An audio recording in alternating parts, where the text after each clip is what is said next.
Feu follet, phénomène scientifique ou surnaturel. Bonjour à tout le monde. Afin d'aborder notre sujet d'aujourd'hui, je vais vous conter la mésaventure d'un jeune homme que nous allons nommer Georges. Nous allons effectuer un saut dans le temps et nous retrouver dans les années 70 au Gabon. Plus précisément dans un petit village situé au cœur de la forêt équatoriale, au sud-est du Gabon, où vit un jeune homme de 17 ans et sa petite famille. Au moment des faits, Georges est en classe de seconde dans un lycée de la place. Fils de prolétaire, il devait chaque année durant la période des vacances scolaires trouver une bricole. À la fin des vacances, il utilisait l'argent amassé pour l'achat de ses fournitures scolaires. Ne dérogeons pas à sa règle, notre très cher Georges s'est trouvé une bricole dans un restaurant de la place. Malheureusement pour lui, le dit restaurant se trouvait en ville et lui au village. Pour joindre son lieu de travail, il devait donc parcourir une cinquantaine de kilomètres chaque jour. Pour cela, il lui fallait impérativement emprunter un autobus ralliant le village à la ville. Il devait en plus, pour arriver à l'heure à son lieu de travail, emprunter le premier bus qui quittait le village. Il devait ainsi donc se réveiller aux aurores.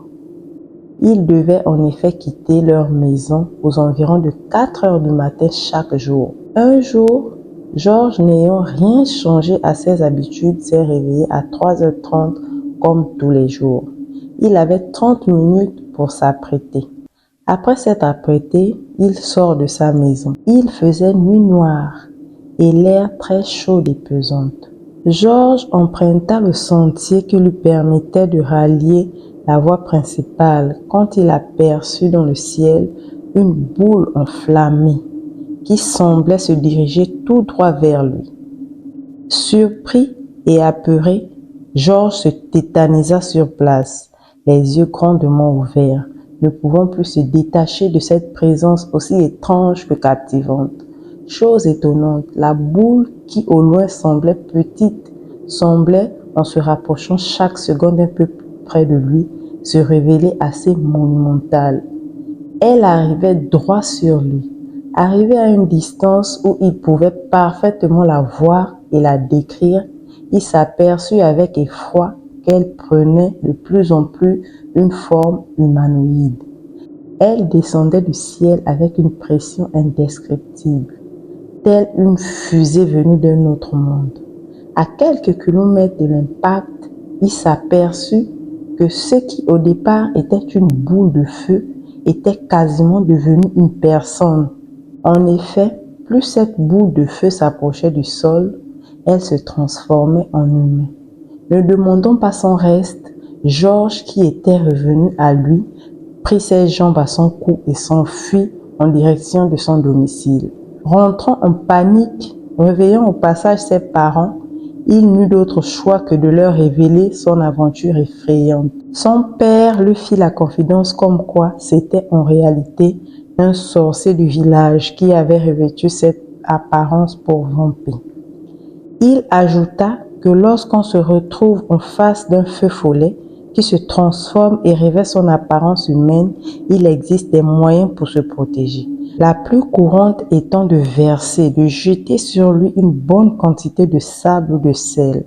Ces derniers auraient la capacité de le neutraliser en le rendant inoffensif. Il tomberait sur la terre tout fatigué, incapable du moindre mouvement. À défaut, vous devez, si vous en avez une sous la main, l'éclairer fixement avec la lueur d'une torche. Cette dernière aurait, semble-t-elle, le même effet que le sable ou le sel sur lui. Et une fois neutralisé et surtout démasqué, le sorcier déchu n'aurait d'autre choix que de vous demander tout ce que vous voulez. Il serait capable de réaliser le moindre de vos souhaits, à la condition que vous gardez son secret. Que vous ne révélez à personne que c'est un sorcier qui revêt la forme du feu follet dès le crépuscule. Une fois votre deal conclu, chacun prendra le chemin de sa maison dans les ténèbres de la nuit. Voilà ce qu'est le feu follet dans le sud-est du Gabon.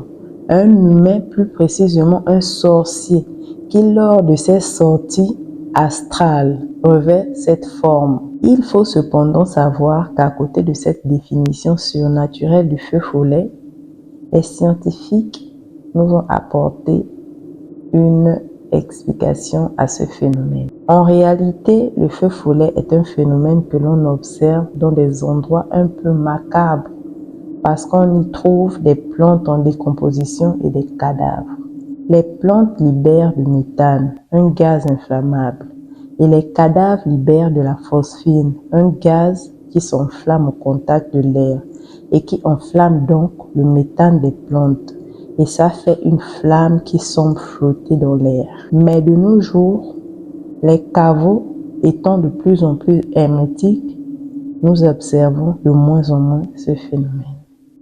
Mythe ou réalité? Je vous laisse vous faire votre propre opinion. C'est sur cette explication scientifique que nous allons nous séparer et je vous dis à la prochaine.